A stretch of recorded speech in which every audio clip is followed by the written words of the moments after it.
남들 다 돈 번다는 미국 주식 2억 넣었다가 1억 5천만 원 손해봤습니다. 이 이야기는 결코 남의 이야기가 아닙니다.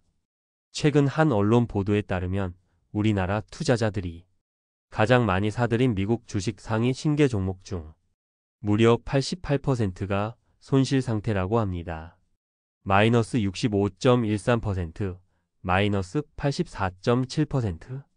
이 차가운 숫자들은 단순한 통계가 아닙니다. 누군가의 은퇴 자금이었고 자식 결혼 자금이었으며 평생을 바쳐 모은 피 같은 돈이었습니다. 오늘 저는 왜 이런 비극이 반복되는지, 그리고 어떻게 이 끔찍한 함정에서 벗어날 수 있는지 정년퇴직을 코앞에 둔 한 평범한 가장의 이야기를 통해 그 실체를 낱낱이 파헤쳐 보겠습니다. 올해 58 김성철 부장님. 성실함 하나로 대기업에서 30년을 버텨온 그는 퇴직이 2년 앞으로 다가오자 문득 불안해졌습니다. 회사에서 가입해준 확정급 여형, 즉 DB형 퇴직연금과 국민연금 예상 수령액을 아무리 계산해봐도 아내와 함께 보낼 노후가 넉넉해 보이지 않았기 때문입니다. 그 무렵 주변에서는 온통 미국 주식 이야기뿐이었습니다. 누구는 테슬라로 집을 샀고 누구는 반도체 주식으로 자산을 몇 배로 불렸다는 성공담이 매일같이 들려왔습니다.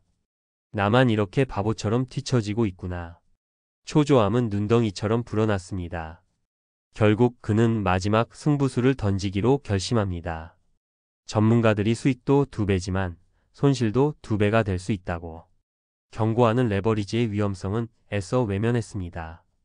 그의 눈에는 오직 수익 2배라는 달콤한 약속만 보였을 뿐입니다.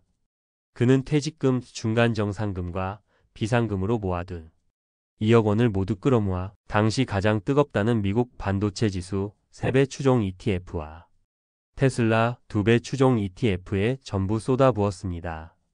시장은 그의 기대를 비웃었습니다.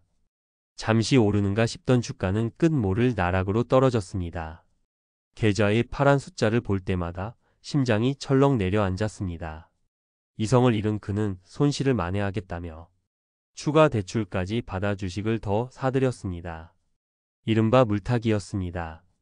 이것이 바로 보도에서 지적한 순매수 10개 중 9개가 물타기라는 함정의 전형적인 모습이었습니다. 결과는 참혹했습니다. 2억 원의 투자금은 5천만 원만 남았습니다. 평생 모은 자산의 75%가 공중으로 사라진 것입니다. 노후는커녕 빚더미에 올랐고 아내의 얼굴을 마주하기조차 두려워졌습니다. 김성철 부장님의 실패가 단순히 개인의 탐욕 때문이었을까요? 저는 그렇게 생각하지 않습니다. 한 외신은 한국 투자자들의 영끌 비투 현상을 두고 마치 오징어 게임 같다고 꼬집었습니다. 부동산 가격은 천정부지로 솟아 내 집 마련의 꿈은 멀어지고 은퇴 후의 삶은 막막해지자 더 큰 위험을 감수해서라도 한 번에 만회하려는 절박함이 우리를 투기가 아닌 도박으로 내몰고 있다는 것입니다. 문제의 핵심은 김 부장님이 투자했던 초고위험 레버리지 ETF입니다. 금융당국이 수차례 경고했듯 미국 시장은 우리나라와 달리 가격 제한 폭이 없습니다. 이는 하락장에서 손실이 무한대로 커질 수 있는 안전장치 없이 절벽을 향해 달리는 폭주 기관차와 같습니다. 실제로 이러한 투기적 열풍은 처음이 아닙니다. 이는 1990년대 후반 닷컴 버블 붕괴 당시 레버리지를 사용했던 투자자들이 겪었던 치명적인 손실의 역사를 그대로 되풀이하는 것과 같습니다. 우리가 열광했던 그 상품들은 사실상 은퇴 자금을 묻어둘 자산이 아니라 전문가들이 단기적인 시세 차익을 노리고 사용하는 고도의 투기 도구였던 셈입니다. 자, 지금까지 우리는 김성철 부장님의 뼈아픈 실패를 통해 위험한 투자의 함정을 살펴봤습니다. 하지만 여기서 좌절하고 영상을 끄시면 안 됩니다. 지금부터가 진짜 중요합니다. 위기 속에서도 현명하게 길을 찾아낸 사람들의 이야기가 우리에게 희망을 주기 때문입니다. 모두가 김 부장님처럼 실패의 길을 걷는 것은 아닙니다. 동료 교사의 투자 실패를 바로 곁에서 지켜본 50대 교사 박수진 선생님의 사례를 보겠습니다. 그녀 역시 사학연금만으로는 노후가 불안하다는 생각에 투자를 결심했지만 접근 방식은 완전히 달랐습니다. 그녀는 한 방을 노리는 대신 가장 먼저 자신의 개인형 퇴직연금, 즉 IRP 계좌부터 열어보았습니다.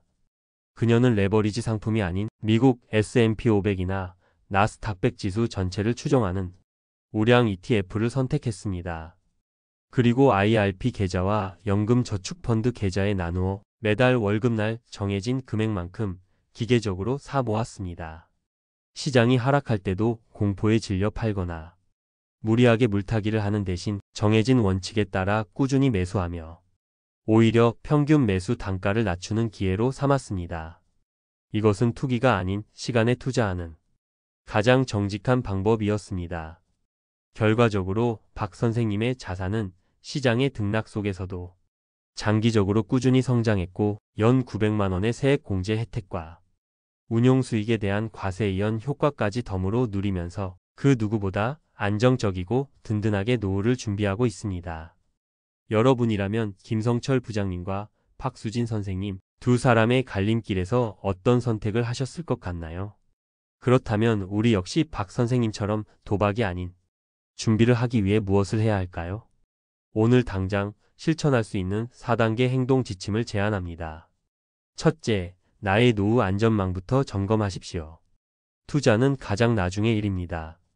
내가 받을 국민연금은 얼마인지, 나의 퇴직연금은 DB형인지 DC형인지, 방치된 IRP 계좌는 없는지 그 기초부터 정확히 파악해야 합니다.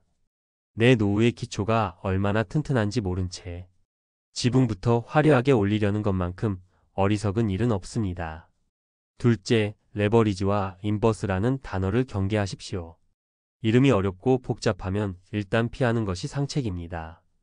특히 상품 이름에 2배, 3배, 인버스 같은 단어가 붙어 있다면 그것은 당신의 소중한 은퇴 자금을 담을 그릇이 아닐 가능성이 큽니다. 수익과 손실이 똑같이 배가 된다는 그 의미를 가슴에 새겨야 합니다. 셋째, 빚이 아닌 세금 혜택을 끌어모으십시오. 대출 이자를 내가며 투자하는 것은 가장 위험하고 어리석은 길입니다. 대신 국가가 보장하는 절세 혜택부터 남김없이 챙겨야 합니다. 연금저축과 IRP를 합쳐 연간 최대 900만 원까지 받을 수 있는 세액 공제 혜택은 국가가 보장하는 무위험 고수익 투자나 다름없습니다. 넷째, 종목 찍기가 아닌 자산 배분에 집중하십시오. 특정 종목 하나의 미래를 예측하려는 시도는 신의 영역에 도전하는 것과 같습니다. 대신 미국 시장 전체, 세계 시장 전체에 투자하는 폭넓은 지수, 추종 ETF와 예금과 같은 안전 자산을 나의 IRP 계좌 안에서 적절히 나누어 담는 것. 이것이 장기적으로 훨씬 더 안정적이고 현명한 전략입니다. 미국 주식 투자는 결코 죄가 없습니다. 문제는 어떻게 하느냐에 달려 있습니다. 남들이 돈 번다는 이야기에 조급해져 나의 소중한 은퇴 자금을 도박판에 던지는 어리석음을 우리 세대에서는 이제 멈춰야 합니다. 김성철 부장님의 실패는 우리 모두에게 뼈아픈 교훈을 줍니다. 노후 준비에 대한 불안감이 크면 클수록 우리는 더 멀리 보고 더 안정적인 길을 택해야만 합니다. 진정한 부는 하룻밤의 대박이 아니라 꾸준한 관심과 인내 그리고 원칙을 지키는 단단한 한 걸음에서 시작됩니다. 오늘 여러분의 그 귀한 첫걸음을 내딛기를 진심으로 응원합니다. 오늘 이야기가 마음에 울림을 주셨다면 구독과 좋아요로 응원을 보내주시기 바랍니다.